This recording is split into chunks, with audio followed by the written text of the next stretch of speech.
challenges in science and technology in the 21st century and the necessity to adjust the school curriculum to the prerequisites of the knowledge society has brought the advancement of skill level, self-education, self-development, and lifelong learning of individual skills to the foreground. Our esteemed panelists discussed how schools, educators, and leaders can facilitate this transformation. For the first panel discussion of this event, we would like to first call upon our moderator, Ratnesh Jha, who's a CEO of India and Southeast Asia, Burlington English. Mr. Ratnesh Jha is the CEO of the Burlington Group. Burlington is a leading education conglomerate that develops English language learning material for millions of learners across 40 plus countries. He has 20 plus years of experience in telecom, banking and tech and education sectors, working in senior leadership roles. In the last 11 years, while working as CEO of education and tech companies, he has worked with policymakers, researchers, educationists, helping them formulate policies, building learner-centric models, and achieving operational excellence in India and the Southeast Asia region. Our first panelist is Mr. Pradipto Hori, the Program Director for the Aditya Birla Education Trust. Mr. Pradipto Hori, the Program Director at Aditya Birla Education Academy, Mumbai. He's an alumnus of the University of Calcutta and the University of Nottingham. He has been teaching mathematics for over 2.5 decades and has been a team member to author the CBSE textbook in mathematics under the Department of Education in Science and Mathematics of NCERT. We next have Dr. Deep Khare. Dr. Deep Khare, MBA, MSc and PhD in Physics, B.Ed and M.Ed in Regional Institute of Education Ajmer, is presently principal at the Jodhamar Public School, Jammu. He has 32 years of school education-related experience, started as a facilitator of physics, continued the journey and learning as HOD Science, housemaster at the Mayo School, Mayo College Ajmer, and Master in Charge of the Junior School at the Lawrence College, Lovedale. Our next panelist is Mr. Harinder Chhabra, Director of Infinity School. Mr. Harinder Chhabra, an alumnus of IIM Ahmedabad, believes that quality school education is foundational in lifelong successes. He decided to focus on school education in 2014 and since then has been working towards developing an ecosystem where students have an opportunity to thrive. Up next, we have Sunil Dahiya, EVP, Wadhwani Opportunity of the Wadhwani Foundation. Sunil sir leads the Wadhwani Opportunity program in Asia and is expanding its footprint in emerging economies. He undertook the multi-initiatives at the NIIT, contributed to building industry connecting for more than 200,000 students, and is the co-founder of a new business venture called StackRoot. Our next and final panelist is Pascal Chazot, the Honorable Head of School, Mahatma Gandhi International School, Ahmedabad.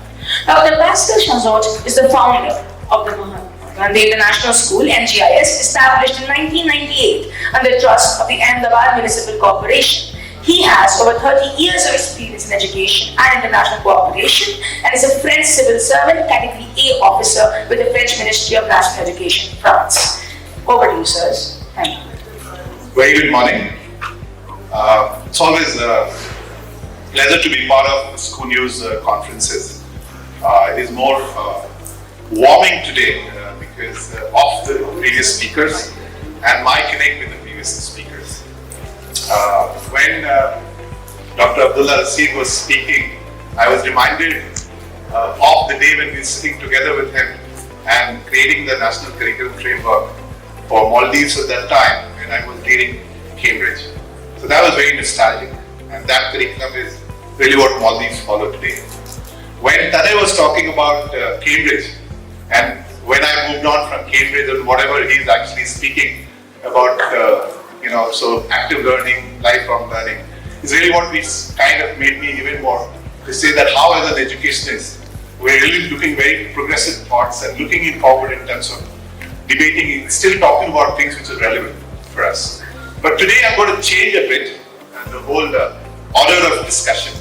And let me first, enough is spoken about what's future, what skills, how stressful the thinking that how world is going to change. But let me take a little track back and start with a huge round of applause for the educators. And on 5 counts. For the COVID times, which has just gone past, educators who digitally became more enabled, educators who really emotionally became more enabled, and educators who actually could go through the financial stress the education institution have gone through. So let me have a good round of applause for the educators. And let me also say that you are the best learner. More than the learner, you are the best learner. But the way you have changed in the last few years. We've seen that, the whole resilience of you to kind of embrace a very difficult situation and come out of that and make sure that you continue to go on that direction which is more progressive and talk about many things which are very relevant from a 21st century skills or the skills of the future. Let me again lay other sort of context here. See the time which is gone past or going, which is our time, our generation. The life is seen in two ways. One, you continue to study. You get your skill, study, educate one part of your life. And the skills and education, what you take, make it relevant. Make sure you have a job and you continue to do well in that job and excel. That was the life till us or the past. In the future, what's really going to happen, and I think if I move forward and say 2040, 2050, that's not going to happen. And that's changing. We're seeing that change. We're in the midst of that change. That whole stability of that learning and skilling yourself and then thinking that I'll have a job and I'll be stable with the job is really the story of past. And we're seeing it every day today. Teachers and educators, please raise your hand if you're seeing it today. Every skills which we are learning today is very contemporary. You're learning the digital skills which was not there, and you're changing your themes, you're changing your boards, you're changing your subjects. You're from a primary to middle to a senior, changing boards, changing schools. So that is happening to you. Imagine what is happening to the learners. The same things really, tomorrow the jobs, which we don't know what the job is, would require multi-skilling, would require for you to learn every day, every moment, every set of new skills coming. And therefore the apt subject today we have, that do we really need a lifelong learning? Do we need to keep learning, reskilling ourselves all the time? That's only not true for the learners of today, that is true for us as well. And I for myself think that if I'm not able to do that, and if I'm not able to reskill myself, if I'm not able to re-educate myself, it is very, very difficult for us to navigate through a difficult time, because the learner's question is changing, the ecosystem questions are changing, and there are new questions posed to us. So therefore, for that discussion to happen, what better panel can I have imagined for this discussion today? So you've seen the introduction, but let me also give another introduction to them. I have on my right side a mathematician, right? He's a teacher, a mathematician, he's a practicing, school leader. We have, on the other side, we have people who are making impact through a large intervention of not only the education and skill, also creating jobs. We have on the right side, Pascal, coming from outside, looking at India's story and making sure that Indian story becomes the real Indian story for many people we can learn from outside. We have physicists on the left side, who is a teacher, but core at the heart is physics. And when I was looking at his social profile, which I do always when I do the moderation, I was looking at that he was actually making a YouTube, how can you use the iPhone the most effective way of teaching during the COVID time. That was the high for me to see that a physicist done that. So I think 3 years back. So I think I was amazed to look at that. They don't know. I've done through all the social profiling of this, know what's their interest. But again, we have somebody who's talking about a real sort of what is teacher augmentation mean. So with a very, very, only thing which I'm missing, and I think I must confess, and I will tell Ravi next time, this is not a very diverse in terms of gender as a profile. So I think that's a feedback too. I would have loved to have more of you, as I see an audience more of you, but I think it's for the next time. Let me start the discussion with Mr. Hore, with you. Often we hear that maths is a difficult subject. And then we hear the lifelong learning needs to happen, and then in the corporate and every places we see a real application of maths in a different way. why is the split of students and teachers thinking there are two? One, either somebody would learn maths and do well, or the ones who would not learn maths and always say, no, it was very difficult. So in a context of a life learning and a more, why is that kind of a bias which we see as a subject as maths, and which is at the core of every other subject we do? What is it which is you see there? Good morning, everyone. I think so. It is not a fault of the child that he dislikes the subject. It is the person who delivers the subject, teaches the subject to the child, is responsible for this. So I think so. Gone are those days when teachers used to come to the class and used to tell the kids that, okay, open the exercise such and such, let us do question number such and such in the class, and the other problems goes as homework. So now I think so times have changed when teachers try to bring about creativity in mathematics teaching also. So not only in the international school setup I have noticed, but even in all the national curriculum schools, as well as helping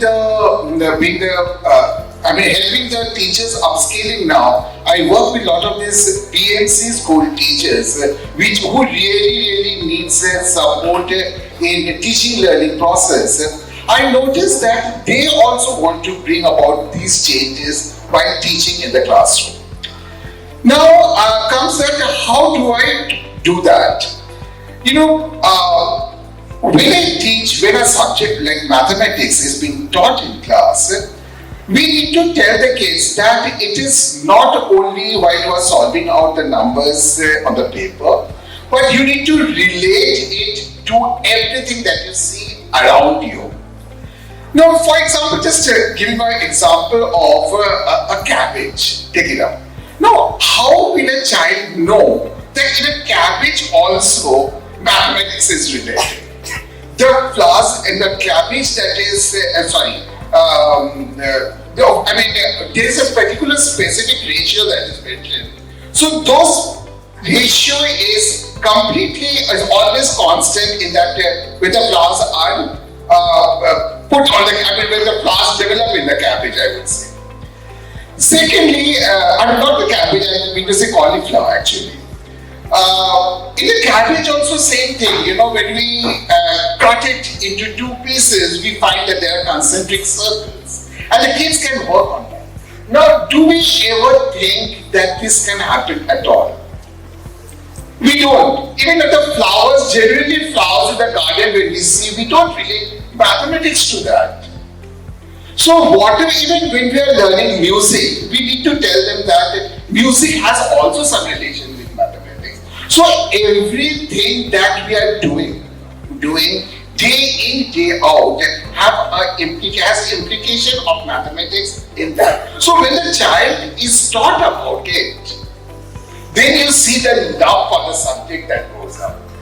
I think so that really helps the kid in moving away that scare factor that they initially grow or has developed already with them. Thank you, and I think this is an apt sort of leading question, and the reason why I asked this question is loving to learn or learning to learn as a skill. You love learning. As a human being, we are actually born to learn, to love to learn. So, for example of a baby. Babies start crawling. Nobody teaches baby to crawl, but since there is a learning happening there, they start actually crawling. Also, what is scientifically said that there is a endorphin receptor, which is essentially a joy of learning where it happens. It actually is highest present in the learning center of the brain. So, if it is all of that true, if children are born to learn, and if the love of learning exists, why is that our children are now getting completely disenchanted, or they're not kind of enjoying learning? After go to middle school or a senior school, you see, and which is why I asked this question, that how do you make this learning fun? How do you make this learning or a maths as a subject more applied? I think which is why this question was asked, that how do you make sure there is a love of learning happening? With that, as a physicist, let me ask this question to you. We've enough spoken about 21st century skills and the future skills. What is that 21st century educators and teacher we're talking about? as a physicist and educationist, who are these people? Are the learner as well as the teacher? Good morning, everyone. I have a little different point of view on a few things. Everyone sitting here and around is a lifelong learner. In the last 2 years of Corona, some teachers went to digitalization, but the rest of the world, my bachelor vendor also is digitally savvy right now. He never went to school. We learn round the clock. And as teachers, I personally feel, we miss out on those learnings of children. For me, as a teacher of physics, the resources were not the books or the net. The learning resource was the life of the children.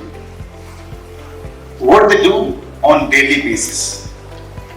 In place of asking the definition of force, I should ask them, where have you been applying forces? Any example you have? Where have you applied force today? So the experiential learning which you try to give in the laboratory by showing them one artifact or some hands-on for a while, for me they were learning 24 hours. My school was not in the classroom, it was outside the classroom. They come to school for 6 hours, but they learn 24 hours. And most of the time we miss out on the great learning experiences of children, which can become the real learning sources. And if we are able to tap them as assessment, the life can change. I was talking about listening altogether for the curriculum.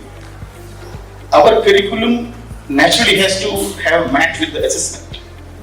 And if you keep on asking children to write and get marks, they will naturally get cut away from the real life.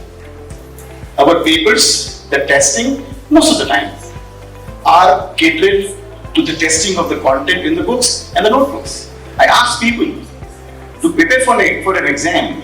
The children read books or notes. How many of children have gone to buy a reference book of physics? They look forward for notes.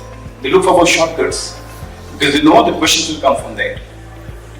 In the last 2-3 years, when the NEP is settling into his course, if we get away from asking questions which are in the notebooks, a lot of world will change. I do know as a teacher of physics, in the viva of children, teachers used to end up asking definitions. It's just contrary to the whole process. I thought that was the only way of teaching children competencies. A child performs something in front of you, then you ask, what have you done? And how have you done it? You can go to any length of discussion with deep learning. And that's how it is. I was lucky teaching physics. In fact, I was discovering myself. I never thought this can be this beautiful subject possible. I can teach 10 hours a day, non-stop, even now. It's that euphoric to me. The reason is I love it. And I ensured my children love it. A few days back, I think a week earlier, my one was student joining Blue Virgin. Was going. For 4 days a week earlier, in my school chat, one school chat of mine was the best delegate from MCGS MUN. And when he came in with a big jest, sir, I did it. I was thinking he was researching like hell. But he will research for MUN, will not research for physics. So the disconnect between the two things. The children know I have to do this to pass, and I do have another possibility like a researcher. So my personal take on it is that let us include the daily life experience of children into our curriculum. That is what is missing out. And I again would like to say that they learn round the clock. I learned all my life. Today is another day of learning, and we all are. Thank you very much. So I think the next logical set of thinking is in a knowledge economy where the knowledge is pervasive. You know, you can go to Google and you can type a subject, you can get many of those knowledges, kind of listed. The curation of that knowledge is something which is really what you as an educator continue to look for. Let me flip this one before I come to other panelists and go back to the audience. Little sort of question to the audience. We're talking about knowledge being pervasive, enough knowledge there. right? And for you educators, you have had instances in the last 3 years or even before that. It's changing massively in terms of your so much of knowledge really being available. Would you like to sort of, with show of your hand, we'll take. I didn't see the time, right? So not sure.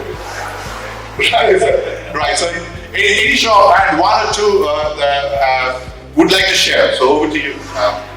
We can pass the mic there. Yeah. Just curious, I'm comfortable. We'll save time.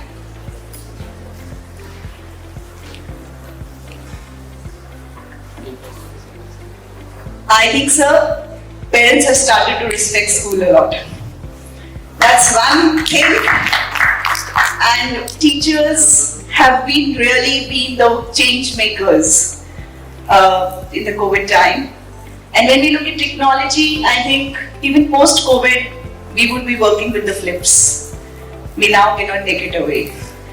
The knowledge, whatever is there, now the teacher has that. So even if after artificial intelligence, there is human intelligence. So the teacher is the one with the human intelligence is actually going to be worked with, and knowledge to filter, that is where the teacher would come in. I hope there is something that I've added to the panel. Thank you very much, ma'am. And I think you are up to the subject, what we're talking about, lifelong learning and the play of human intelligence, and to be able to manage the triangle of parent, student, teacher, and you being at the center of it. It's been a very difficult one. I think the board's going to change. The content going to change. The context going to change. What is there is that ability to get that triangle right and make sure that creates a very good symphony. With that, yes, another question. Sir, to you. You know, what we realize in what she just said, that first step is knowledge, and Chief Guest kindly said, second is skills, third is attitude, and fourth is behavior. That's the pattern. That's lifelong learning. It's very simply known as KASA, K, S, A, and B. So knowledge will give you skills, skills will change attitude, and behavior is lifelong learning. Fantastic. You've given a framework to that. Now that's what we have been speaking about. Oscar, to you now. You've seen this in different hats, what you wear in the past. Now what you're doing is in a context of India. How do you see in a context of not only the fact that as a triangle these three stakeholders exist, but also the external things which really, whether the content or the boards or the ecosystem of education policy maker, how does that play? Namaste, bonjour. So I am French, and people say I have a small accent, but it's not true, I don't have accent. Other people have accent. But after 1 minute you will be accustomed to, and you will understand what I am saying. You know, the thing is that we are looking at this thing totally wrongly. Totally wrongly. You know, we are speaking about curriculum, we are speaking about content. There's nothing like that. Life is nothing like that. And yes, lifelong. Why? First of all, why should we be not only lifelong learner, but just learner?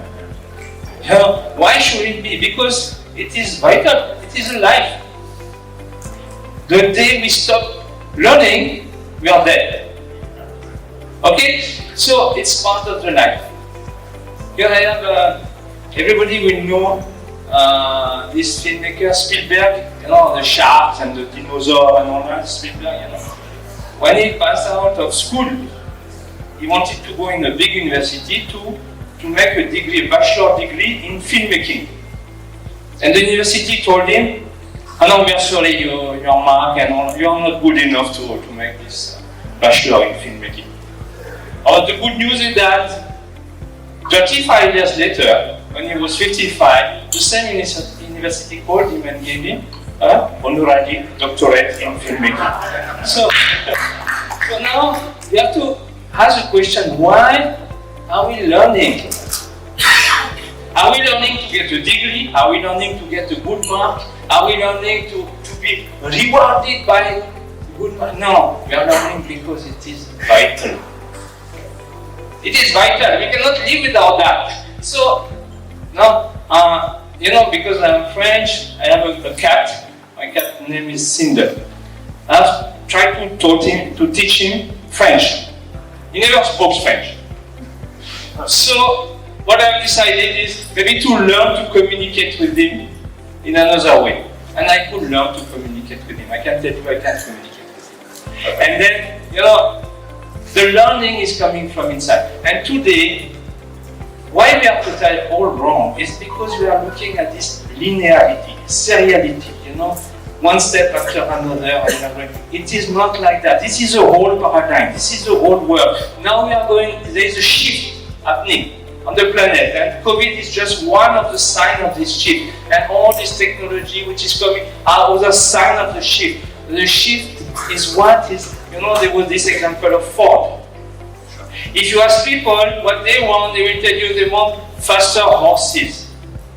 What is happening today is that we are going to a totally different world. We are going to a totally different understanding of what is happening. And then we are still using in school what was used 200 years back, 500 years back. We are using the same thing. No, it doesn't work like that. We have to change. Not change in quantity, change in quality. This is a quantum shift. We are entering into the quantum world. Thank you, Pascal. I think very passionately talking about the linear learning is changing. You had a learning as you go to a primary, go to secondary, then go to senior, pass the board, get to the exam, employability, etc. That was linear learning for you. When we talk about lifelong learning, there are sort of lateral interventions happening. You're reskilling yourself, new skills are coming. And therefore, how do we change in this generation of ours, which is very critical? It's a very tough job. You have a pressure of a parent who also say that I need a good mark, but at the same time, give me a lateral learning happening. So it's a tough one for the educators, and I therefore strongly believe that the reskilling and re-education of the teachers and educators such as ours need to happen. To come back to you, Hare, what is it you see your transaction between, to you, sir, transaction between you and teachers and the educators and the parents happening in a paradigm where linear learning is shifting and there are multiple interventions really happening? So, one of the things I've realized is that, most parents don't really know what they really should prepare the child for. They go by their own experiences and they look at education broadly in the same way that, they went through. And I completely agree with what Tani was saying, that it's upon us to help parents realize what's in store for their children in the future. Sitting where we do, we can see that change coming on a daily basis. Having worked in corporates, I can understand, and all of us have seen that the skills that you really needed to succeed were probably not taught in school. Those were learned outside of school.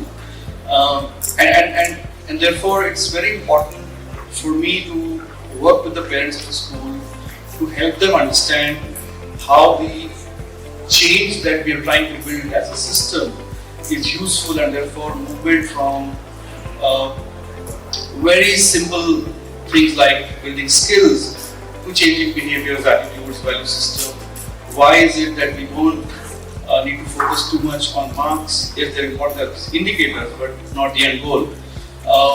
To focusing on building the whole person. How do we, help shape or not shape, probably provide an environment where children can discover themselves. Children can express themselves. One of the warnings I give to my parents, for example, is that, while we are trying to build curiosity in children, we want them to ask questions. Please don't dumb them down at home and saying you ask too many questions. Why are you questioning my authority? I'm your parent. So these kind of things really work against what we're trying to do in schools, where we want to prepare them for the future, which is ever changing so fast. So I think that focus on building a conversation with the parent over the long term is something that we really want to focus on. And that's something I think as educators, without that, I don't think we'll be able to fulfill what we really set out to achieve. So if we really want to work on the persona of the child, build an individual and not just somebody who has a degree or some kind of mark sheet, then we really need to work with parents, try to change the culture of the house itself, than just focus only what's happening inside the school. So that's a conversation. I think I take that as a responsibility to myself to do that. Actually, the very important point which you highlighted is about this whole culture change, which needs to happen in a way that you could start taking in all of the new changes really happening because of the knowledge being there, the linear learning itself being questioned. You've been working with the impact side of the education, and I think with corporate impact as well as the school, and lots is really happening in the skills and the future jobs. How do you see the disconnect happening with what future jobs getting created, even now, or jobs now created, and the kind of education intervention happening with all what we're discussing on? Thank you for asking that.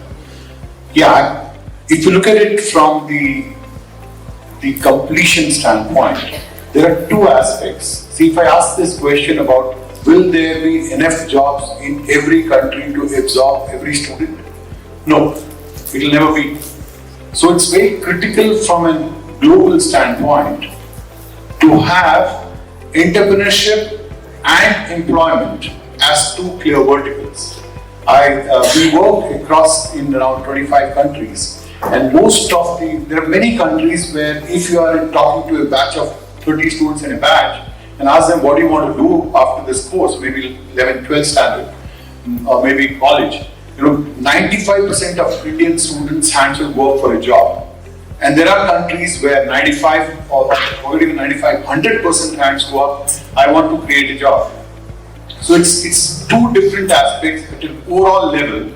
See, what will create that impact globally is 2-3 clear things. There are many stakeholders in the game. There is student, there is teacher, there is the entire ecosystem around, but there is industry, most critical piece. And remember nowadays there's a next vertical called technology. Apply this to everything. So if you look at it from a job standpoint, from an employer standpoint, the key aspect is application of the knowledge. Often we hear this that 70 to 80% of students passing out of education system are not employable. And there comes the need of the 21st century core employability skills, which is not, actually most of the employers would land up saying that you give me a guy with the right attitude, problem solving techniques, creative thinker, good in communication, and I'll take care of the domain part. So they can train them even after joining. But this initial part is so critical that this is where the student has to be really groomed. So now coming back to how can this happen? So one aspect which is clear today is the use of technology. Now the role of student, the role of teacher, the role of technology, and the role of industry. So let me start with industry first. The best of the skilling models across the world are those where the curriculum design includes industry. I'll give an example. If the first 30% of the curriculum is designed by district and the district industry, and the next 30% by state and the state industry, and the last 30% by nation and the national picture, one of the best ecosystem in the world follows this model. So this is on the curriculum side. Let's touch the second subject, role of a trainer. Trainer or a teacher has to now look at how do you become an enabler versus training or teaching. The whole objective is, there is a student, I want to learn, fine, this is what I have to learn. Now how do I need to learn and what are the best way I can learn, and please assess me the way I want you to assess me. Now this might change a paradigm shift. In the same class there could be 3 students saying, ask me oral questions. 4 students might say, I'll create a movie, and 3 might say, I'll give a written test. but how can a teacher make this collective change? From a learner standpoint, it is the completely 360-degree lifelong learning model. Actually, it's very simple. Gone are the days when you get into a job and you stay in that domain for 30, 40 years of your work time. Today, multi-skilling is not only required, it is paramount that we train ourselves on that. Who could imagine that a tea garden farmer is getting trained on how do you work on drone? There was no comparison, but they have to do it to get on to the most productive part. So that's on the student side. Keep on learning throughout the life. And always keep your learning curve on, because you might always be looking out into what is changing in my workplace. What's the next? Is it analytics? Is it artificial intelligence? Whatever it may be, because this applies everywhere. So coming back towards the end, from a global impact perspective, entrepreneurship and employment go hand in hand. The 21st century employability skills, which is pure to do on the soft skill, is extremely critical, along with technology playing a real role all across the journey of learning. Thank you so much. Thank you. Thank you so much, and for an elaborate set of all three dimensions of what we talk about. I think in the since we have a very limited time, I think what I would like to do, and just a last and quick question, Mr. Hore, and then we will summarize everything. For somebody like you who's actually seen the linear learning in the past, now with the knowledge economy, multiple intervention happening, we talk about multi-skilling, reskilling, etc. How do you see that as scale for institutions such as yours? You're looking at the scale of it. It would be, that, so not in one or two institutions, many institutions. How do you manage the scale? See, actually, what happens, we have to we have to meet the teachers, we have to meet the educators from time to time, and we have to understand that what is the way that they are taking it forward, and then try to improvise on that if required. And so many times where I have noticed that even from the students also we get very good ideas, very good creative ideas that the students comes up and gives it to us, which can be taken forward and which can be improvised for the batches in the future. So why not take the students' feedback also, as well as guide the teachers at the same time to work on the betterment and see that whether we can, whatever the learning is, the learning curve can be taken on a better way. So, fellow educators, ladies and gentlemen, let me thank the very esteemed panelists. But what are we getting from here, educators? We're getting from here, it's a time of learning. We've had a great round of applause for you, what you've done. But I think within the ecosystem where we exist, where the teachers, your sort of principal stroke founders, then the parents and the students, is there a way that we can actually, within this knowledge economy, create a culture of learning, keep learning? And to my best friend and a minister, the way he actually explained in the beginning, the three-sided, the whole idea of to create that attitude of continue to reskill and not finding ourselves at any low or a high as a parents or a teacher or a students. For example, we have a lot to learn from these students. The way they very eloquent and they very well articulate, and if you continue to make that as a part of a culture, I think that's where the first step from our side taken. I think the curriculum, content, pedagogy, technology could be enabler. I think the first one is to be able to get that attitude. That's what we heard from the panelists, and I think it's a time for us to take that as a lesson from here and start perhaps recalibrating ourselves. Thank you so much for patiently hearing. Thank you for doing a great job.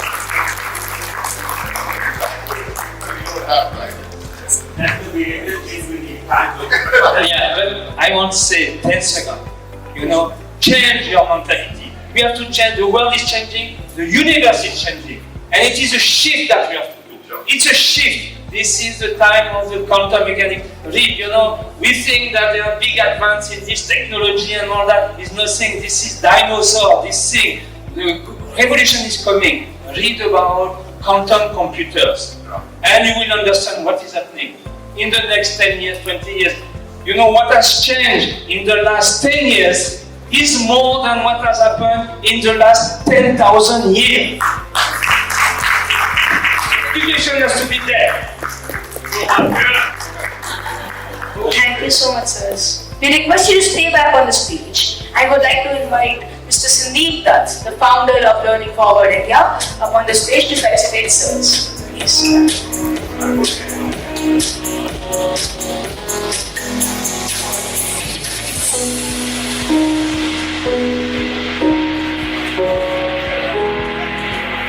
The silence presses heavily, my heart beats faster.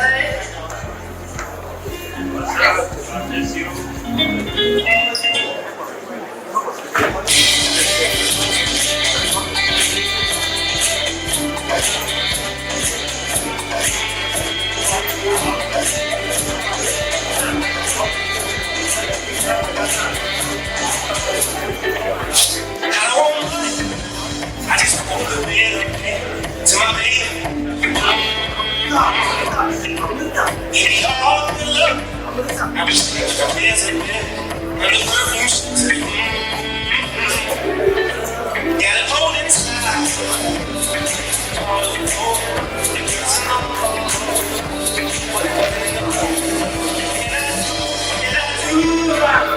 To get back to your heart. He's gonna ride on.